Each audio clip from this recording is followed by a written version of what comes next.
আসসালামু আলাইকুম সবাইকে। আজকের ভিডিওটা তাদের জন্য যারা কোনো ডিজাইন করতে পারে না, কেমিক্যালস তৈরি করার সময় নেই, তো তাদের জন্য আপনারা ঝটপট কিভাবে গ্লেজি একটা লুক ক্রিয়েট করবেন হ্যান্ড পেইন্টে সেটা দেখিয়ে দিব এবং আমি ড্রয়িংটা করেও দেখাবো। প্রথমে আমি শপিং ব্যাগ নিয়ে নিয়েছি। আমাদের বাসায় কিন্তু ওয়েস্টেজ অনেক শপিং ব্যাগ থাকে, তো আপনারা ফলো করবেন যে শপিং ব্যাগে কিন্তু অনেক সময় অনেক ডিজাইন থাকে, আমরা আসলে এটা খেয়াল করি না। আমি একটা ট্রেসিং পেপারে সেই শপিং ব্যাগের সেই ডিজাইনটাই উঠিয়ে নিচ্ছি। যারা নতুন ফ্রি হ্যান্ডের ডিজাইন করতে পারে না তারা কিন্তু যদি এভাবে পোস্টারে থাকে বিভিন্ন ধরনের ফুল লতা পাতা, তারপর বিভিন্ন থ্রি পিস বলেন, শাড়ি, বিভিন্ন জায়গায় কিন্তু বিভিন্ন ধরনের ডিজাইন থাকে, সেটা যদি আমরা একটু একটু করে ট্রেসিং পেপারে উঠিয়ে রাখি, এক সময় আমাদের কালেকশনে অনেক ধরনের ডিজাইন চলে আসবে। তখন আমরা যখন কাজ করতে যাব আমাদের কাজ করতে কিন্তু অসুবিধা হবে না। এরপরে করতে করতে কিন্তু আমরা ফ্রি হ্যান্ডেই পেরে যাব। তো প্রথম আমরাও কিন্তু এভাবে করেছি, এভাবে করে ডিজাইন কালেকশন করেছি। তো এখানে ট্রেসিং পেপারে উঠিয়ে নিচ্ছি। এই ট্রেসিং পেপারটা ছিদ্র করে নিলেই কিন্তু আমি অনায়াসে এটা কেরোসিন এবং বরিক পাউডার অথবা নীল পাউডার দিয়ে ছাপ দিয়ে নিতে পারবো। তবে আজকে আমি ছাপ দিয়ে দেখাবো না, আজকে অন্য ওয়েতে আমি কাপড়ে উঠিয়ে দেখাবো। যেহেতু অনেকে সময় পায় না, খুব শর্ট সময়ে শখের বসে দুই একটা ড্রেস বা যে অনেক সময় অনেক কিছুতে ডিজাইন করে, তারা কিন্তু রেডি কালার দিয়ে এভাবে ডিজাইন করে ফেলতে পারে খুব সহজেই, সময়টাও অনেক কম লাগে। আর অনেকেই অ্যাক্রিলিক গ্রুপের রঙের সাথে আফসানটা ব্যবহার করতে পারে না, তো তাদের জন্য আজকের ভিডিওটা উপকারে আসবে। এখানে ট্রেসিং পেপারে উঠিয়ে নিয়েছি।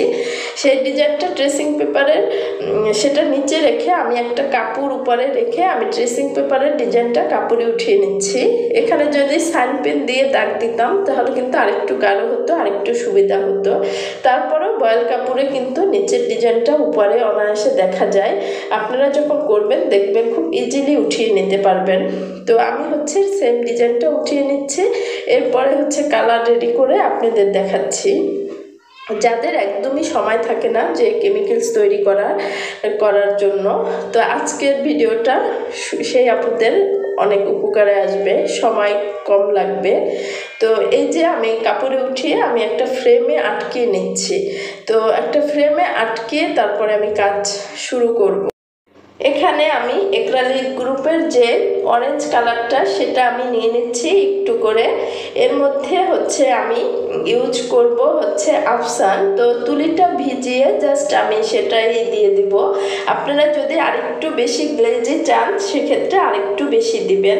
তো এখানে আমি আরেকটু দিয়ে দিচ্ছি, জাস্ট তুলিটা ভিজিয়ে যতটুকু দরকার। আমি সেমভাবে লাল রংটাও রেডি করে নিয়েছি।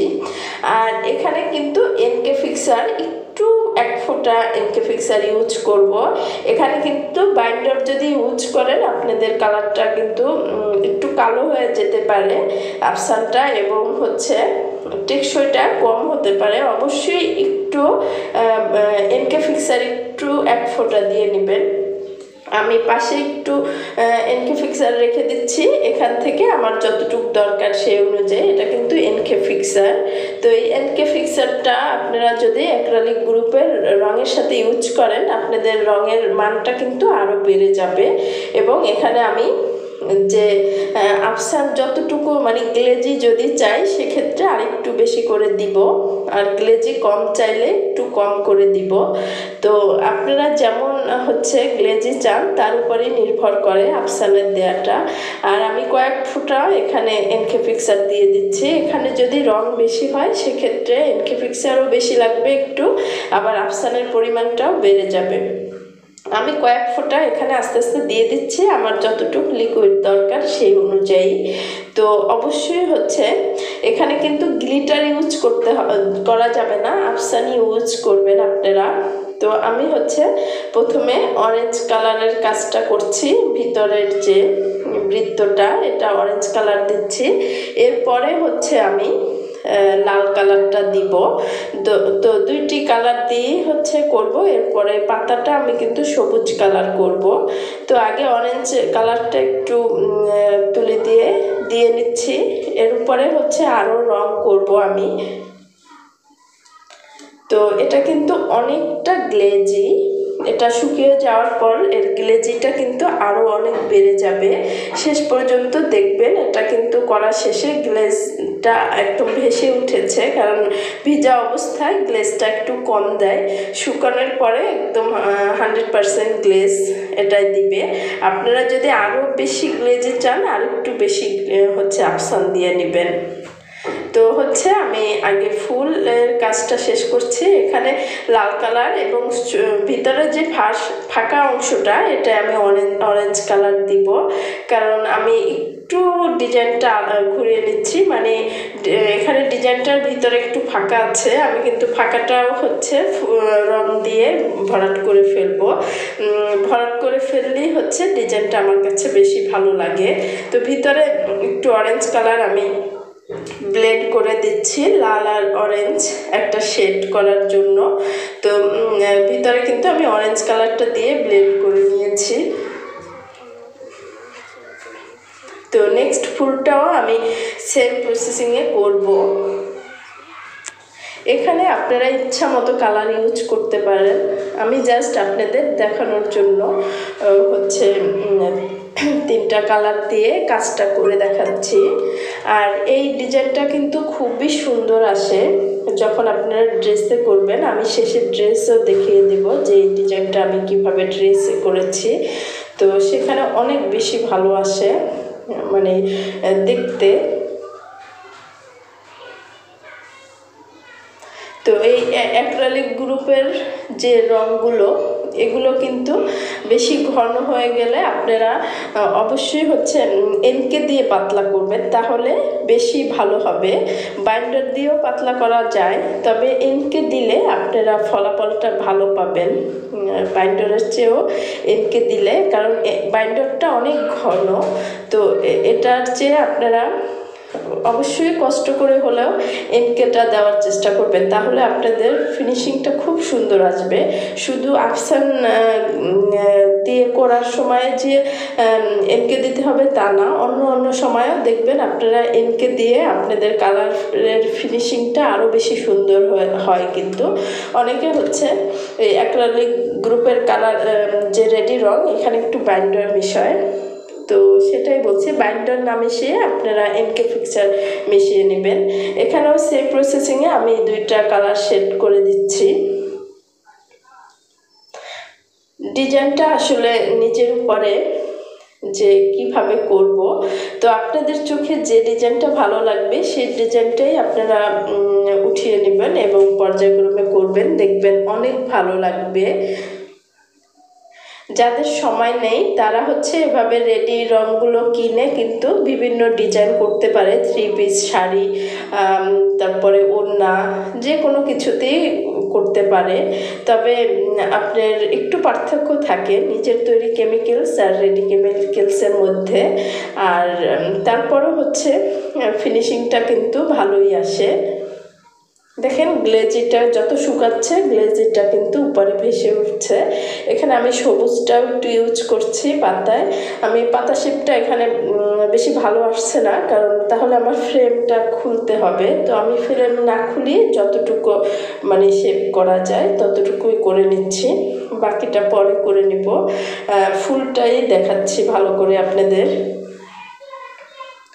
আর সবচেয়ে বড় কথা দেখেন গ্লেজের ব্যাপারটা সেটা কিন্তু শুকাচ্ছে আর উপরে গ্লেজেরটা ভেসে উঠছে। তো লাস্ট মোমেন্টেও আমি দেখিয়ে দেব যে কেমন হয়েছে, তখন আপনারা বুঝতে পারবেন যে এটা কতটা গ্লেজি। অনেকেই হচ্ছে আলাদা আফসান কিনে কাজ করে, তো আপনারা আলাদা আফসান না কিনে যদি এভাবে অ্যাক্রিলিক গ্রুপের সাথে আফসান মিলিয়ে কাজ করেন তাহলেও কিন্তু ফিনিশিং অনেকটা ভালো আসবে। আর আপনারা বিভিন্ন কালারের সাথে হচ্ছে এটা মিশিয়ে করতে পারেন, যেমন হালকা গোল্ডেন কালারের মধ্যে কিন্তু আপনারা যদি রূপালি কালার আফসান মিশান তাহলে কিন্তু আপনার ওই যে আমরা যেভাবে যেভাবে তৈরি করি আফসান, সেম লুকটাই আসে, একটু হালকা 19-20 হয়, তবে কেউ বলতে পারবে না যে এটা হচ্ছে আফসানটা একটু বিকল্প ওয়েতে তৈরি করা। আপনারা তৈরি করে দেখবেন সোনালি আফসান এবং হচ্ছে গোল্ডেন কালারের রং দিয়ে, তো সেই লুকটাই আসে সোনালি কালার আফসানের মতো। তো এই যে আমার যতটা হচ্ছে রংটা কিন্তু শুকিয়ে যাচ্ছে, আমার জিনিসটা ততটা মানে কি বলবো উপরে হাইলাইটস করছে।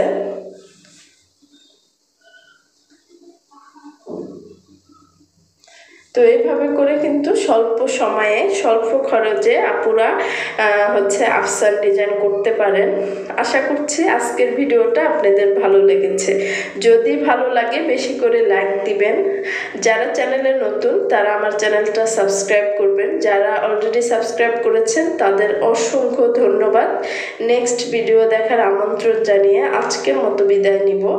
এবং আপনাদের আসলে ক্যামেরা বোঝা যাচ্ছে কিনা বুঝতেছি না, কিন্তু এটা কিন্তু অনেকটা গ্লেজি, একদম আফসানের মতোই গ্লেজি।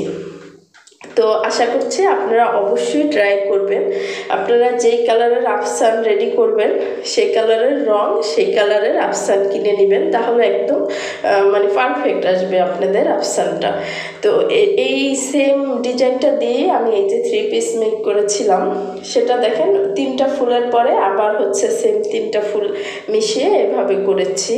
তো এই যে এখানেও মানে ওই শপিং ব্যাগের ডিজাইনটাই কিন্তু আমি উঠিয়ে নিয়েছি। তো এইভাবে করে করতে পারেন। আসসালামু আলাইকুম।